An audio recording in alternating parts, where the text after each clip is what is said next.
खिलाफ जमकर नारेबाजी की है। कांग्रेस नेताओं ने कांग्रेस कार्यालय में एकत्रित होकर कलेक्ट्रेट तक पहुंचे हैं,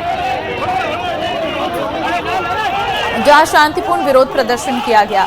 कांग्रेस नेताओं का कहना है कि मनरेगा ग्रामीण गरीब श्रमिकों और जरूरतमंद परिवारों के लिए जीवन रेखा है। इस योजना को कमजोर करना गरीब विरोधी सोच को दर्शाता है। कांग्रेस मनरेगा और गरीबों के रोजगार के अधिकार पर किसी भी प्रकार के हमले को बर्दाश्त नहीं करेगी। मोदी जी का ये अपमान, मोदी जी का ये अपमान, जो केंद्र की भाजपा सरकार है उन्होंने मनरेगा जो कि महात्मा गांधी जी के नाम पे था ना, उसका नाम परिवर्तन किया है। वो केवल नाम नहीं परिवर्तन किया है बल्कि उसके जो नया कानून लाई है उसमें उसको है ना कमजोर भी किया गया है। जब 20 साल पहले माननीय हमारे मनमोहन सिंह जी और सोनिया गांधी जी के नेतृत्व में जब नरेगा योजना आई थी तब पक्ष और विपक्ष दोनों ने उसे सराहा था। यही वो ऐसी योजना है मनरेगा योजना जिसके माध्यम से युवा शक्ति को, महिला शक्ति को, आम लोग को, अंतिम पंक्ति में बैठे व्यक्ति को अपने गांव डाणी में वहां पर रोजगार मुहैया हुआ था। आज कांग्रेस पार्टी द्वारा पूरे राजस्थान भर में, हिंदुस्तान भर में आज नरेगा को लेकर महात्मा गांधी जी का नाम हटाया गया है मोदी सरकार द्वारा, उसको लेकर आज जिला स्तर पर विरोध प्रदर्शन किया जाए। हिस्ट्री शीटर डेनिश बावरिया हत्याकांड में पुलिस को बड़ी सफलता हाथ लगी है। आपको बता दें कि पुलिस ने 50,000 रुपए के इनामी आरोपी हिस्ट्री शीटर दीपक मालसरिया को जयपुर से गिरफ्तार किया है। फरारी के दौरान आरोपी पुलिस से बचने के लिए मंदिरों के बाहर भिखारी का भेष बनाकर जीवन यापन कर रहा था। अतिरिक्त पुलिस अधीक्षक देवेंद्र सिंह राजावत ने बताया कि फरारी के दौरान बदमाश दीपक मालसरिया के पास आर्थिक संसाधन समाप्त हो गए थे। पुलिस से बचने के लिए उसने सिर के आधे बाल मुंडवाए, फटे पुराने कपड़े पहने और जयपुर, दिल्ली, ऋषिकेश के मंदिरों के बाहर कटोरा लेकर भीख मांगकर गुजारा करता रहा। आरोपी खोले के हनुमान जी मंदिर जयपुर के सामने भिखारी बनकर रह रहा था। बता दें कि 19 अक्टूबर 2025 के हिस्ट्री शीटर डेनिश उर्फ नरेश कुमार अपने साथियों के साथ पटाखों और करीब 3 लाख रुपए लेकर स्कॉर्पियो वाहन से चुड़ेला गांव जा रहा था। चूरू बाईपास ठेके के पास आरोपियों ने कई कैंपर गाड़ियों से घेरकर स्कॉर्पियो को टक्कर मारी। इसके बाद डेनिस को जबरन गाड़ी से उतारकर लोहे के सरियों से बेरहमी से पीटा गया। आरोपियों ने डेनिस का अपहरण कर उसे रसोड़ा गांव के जोहड़ में ले जाकर जानलेवा हमला किया और उसे मरा समझकर छोड़ दिया गया। 19 अक्टूबर 2025 को दीपावली के एक दिन पहले चूरू रोड पर जो डेनिस बावरिया जो है उसको, जो कि एचएस था हमारे धनोरी थाने का, उसका किडनैप कर करके, और जो दूसरे एचएस थे दीपक मालसरिया और मनदीप उर्फ मदिया वगैरह, वो किडनैप करके और इसको ले गए थे, जिसके साथ की गंभीर मारापीटी की गई थी और उसको रसोड़ा गांव में जो है डाल गए थे, जिस पर उसका इलाज के दौरान जो है मृत्यु हो गई थी, जिस पर प्रकरण संख्या 363/25 धाराओं में, विभिन्न धाराओं में दर्ज किया गया। अजमेर के आदर्श नगर थाना क्षेत्र स्थित मां को पूरा बाईपास में अज्ञात बदमाशों ने परिजनों की मौजूदगी में चोरी की वारदात को अंजाम दिया और घर में रखे जेवर, 50,000 कैश के साथ ही बैंक और पेटीएम से भी पैसे निकाल लिए। 7 दिसंबर को हुई चोरी की वारदात को लेकर लगातार पुलिस परिजनों को गुमराह करती रही और शिकायत दर्ज नहीं की गई। वहीं आईजी को शिकायत देने के बाद मामले में पुलिस ने एफआईआर दर्ज करते हुए जांच शुरू की। पीड़ित को शक है कि चोरी में घर का कोई सदस्य भी शामिल है, लेकिन पुलिस कार्रवाई नहीं कर रही।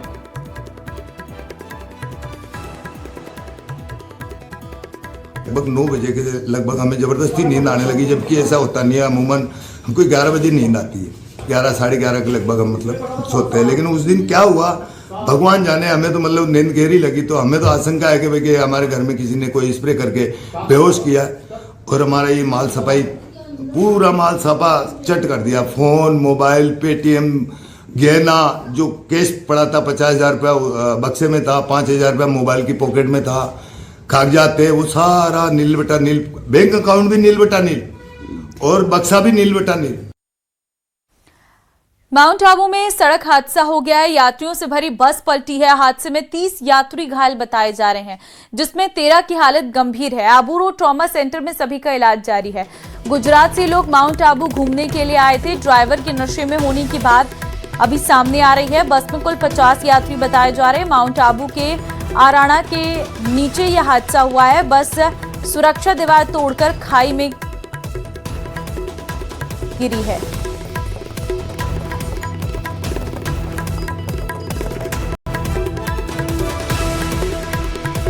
जैसलमेर की मैं एक लखपति दीदी हूँ। मेरा नाम शारदा रानी बैरवा है। अलवर डिस्ट्रिक्ट से हूँ और मेरे ब्लॉक का नाम राजगढ़ है। मेरे समूह का नाम बोले राजीव का स्वयं सहायता समूह है और ग्राम संगठन का नाम आशा महिला ग्राम संगठन है।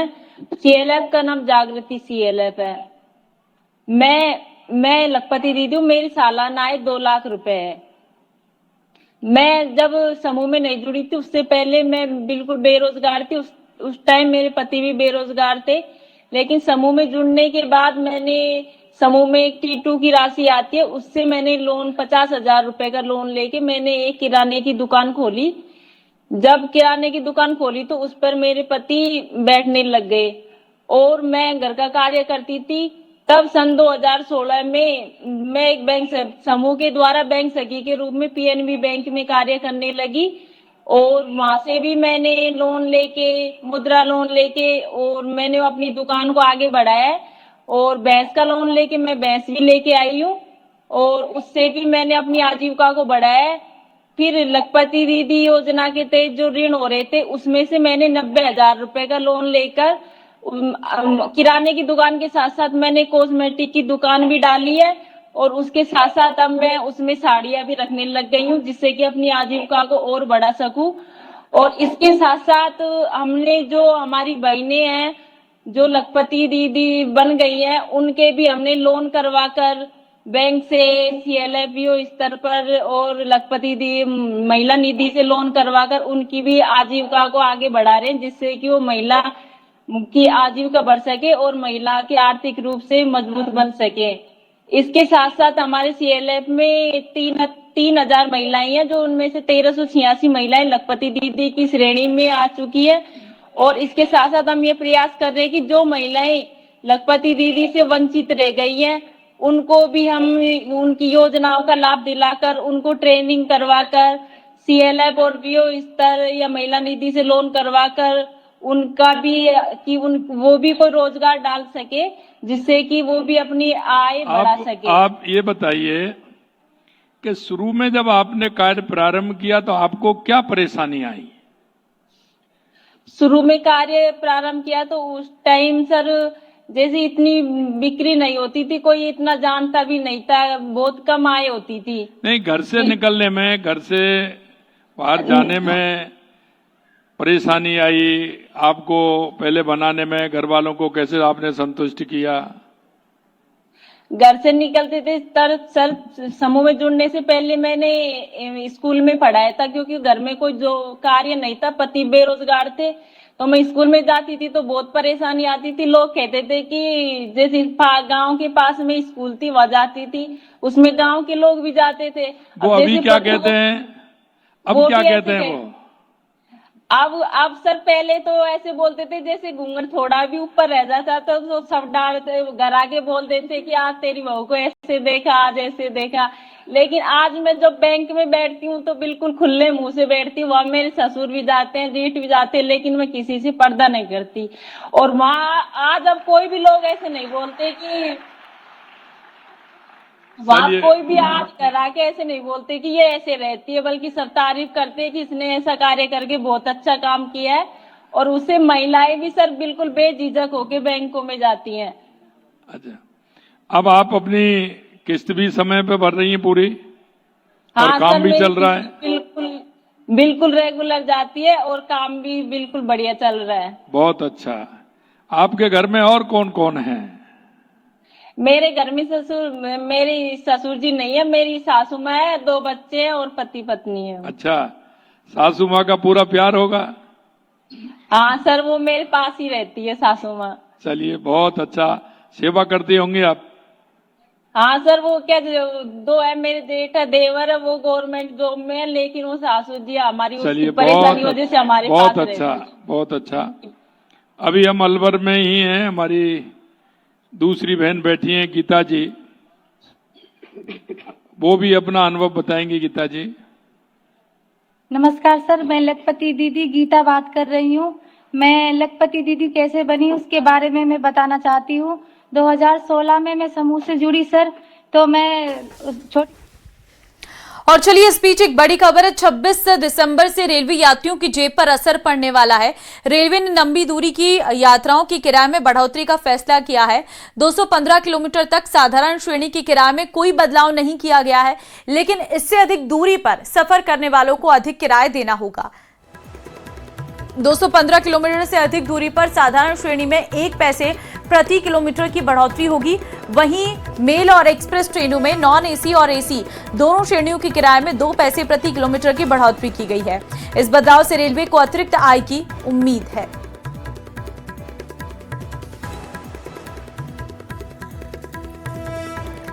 तो देखिए 26 दिसंबर से रेलवे किराए में बढ़ोतरी रहने वाली है और आपको बता दें कि 26 दिसंबर से रेलवे किराए में ये बढ़ोतरी है। 215 किलोमीटर तक साधारण श्रेणी में कोई बढ़ोतरी नहीं है।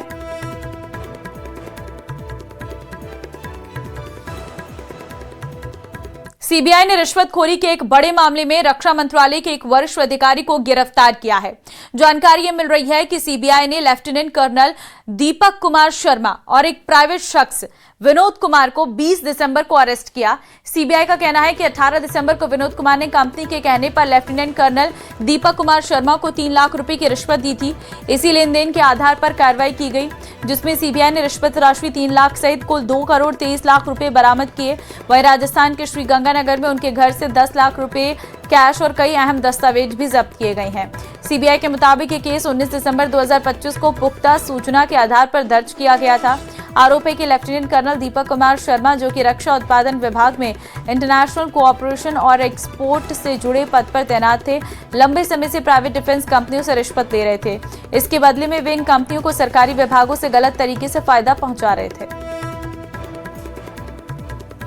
सीबीआई ने रक्षा उत्पादों के निर्माण और निर्यात में कार्यरत एक कंपनी को अनुचित लाभ उपलब्ध कराने और एवज में लाखों रुपए की रिश्वत लेने के आरोप में रक्षा उत्पादन विभाग में उप योजना अधिकारी के पद पर कार्यरत लेफ्टिनेंट कर्नल दीपक कुमार शर्मा और दलाल विनोद कुमार को गिरफ्तार किया है।